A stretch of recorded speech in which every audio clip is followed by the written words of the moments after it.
জন্মাষ্টমীর উপবাসের পরের দিন আমার ইচ্ছে হলো ঝাল ঝাল কিছু খাওয়ার। তো বোনকে বললাম আজকে সন্ধ্যায় কিছু ঝাল ঝাল নাস্তা বানাবি। Hello guys, welcome to my page. আশা করি সবাই ভালো আছেন। দেখুন আমার ক্যান্ডি কীভাবে শুয়ে আছে, অনেক হাস্যকর তাই না? আমার কথা মতো আমার বোনও একদম নাস্তা বানানোর জন্য বিকেলে বসে গিয়েছে। ও প্রথমে বানাবে ফ্রেঞ্চ ফ্রাই। আমরা 3 বোন, ও হচ্ছে আমার মেজো বোন। ওর রান্না করা যে কোনো রেসিপি আমার অনেক বেশি পছন্দের। তো দেখুন, ও ফ্রেঞ্চ ফ্রাই বানানোর জন্য আলুগুলোকে প্রথমে খুব সুন্দরভাবে ধুয়ে নিয়েছিল, তারপর টিস্যু দিয়ে পানি ঝরিয়ে নিয়েছিল। তারপর সেগুলোর উপর খুব সুন্দর মতো সবগুলো মশলা দিয়ে আটা দিয়ে মাখিয়ে নিয়েছিল। এরপর চুলা হালকা আঁচে রেখে ডুবো তেলে ও সবগুলো আলু ভেজে নিয়েছিল। আমি আজ শুধু দাঁড়িয়ে দাঁড়িয়ে দেখছিলাম ও কিভাবে কি বানাচ্ছে, আর আমি একটু একটু করে ভিডিও নিচ্ছিলাম। ও আলুগুলোকে খুব সুন্দর করে ভেজে তুলে নিচ্ছিল, আর দেখুন কি সুন্দর ফ্রেঞ্চ ফ্রাই তৈরি হচ্ছিল। আর গাইস, এগুলো কিন্তু খেতেও অনেক বেশি সুস্বাদু ছিল।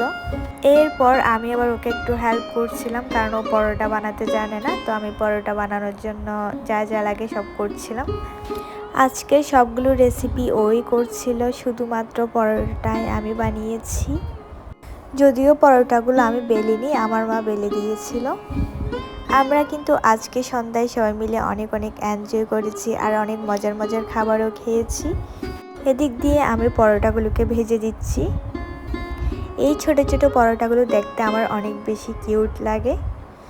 আর গাইস, পরোটার সাথে চিকেনের কম্বিনেশনটা আমার কিন্তু দারুণ লাগে। আপনাদের কেমন লাগে সেটা অবশ্যই কিন্তু কমেন্টে জানাবেন। অন্যদিক দিয়ে আমার বোন চিকেন ফ্রাই বানানোর জন্য সব কিছু তৈরি করছিল। দেখুন আজকে কিন্তু ওকে একদম রাঁধুনি রাঁধুনি মনে হচ্ছিল। ও পেঁয়াজ আর রসুন সবগুলোকে ভালো মতো পিষে নিয়েছিল, আর এক পাশ দিয়ে ও মাংসগুলোকেও খুব সুন্দর মতো ধুয়ে নিয়েছিল। এখন ও মাংসের উপর সব ধরনের মশলা, পেঁয়াজ বাটা, রসুন বাটা সব কিছু দিয়ে দিচ্ছিল।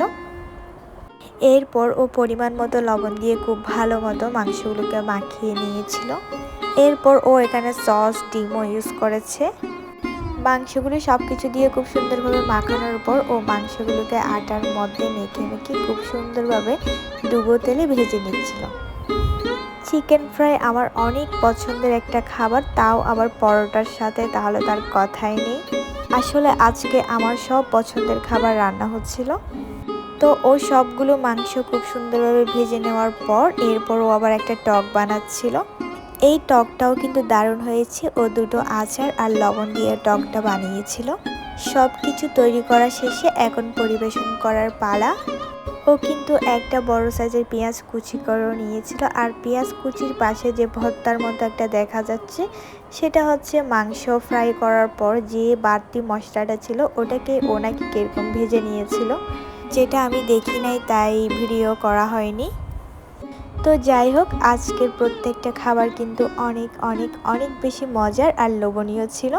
এই তো আমার আজকের ভিডিওটা আপনাদের কাছে কেমন লাগলো অবশ্যই কমেন্ট করে জানাবেন, আর ভালো লাগলে আমার পেজটাকে একটা ফলো করে দিবেন।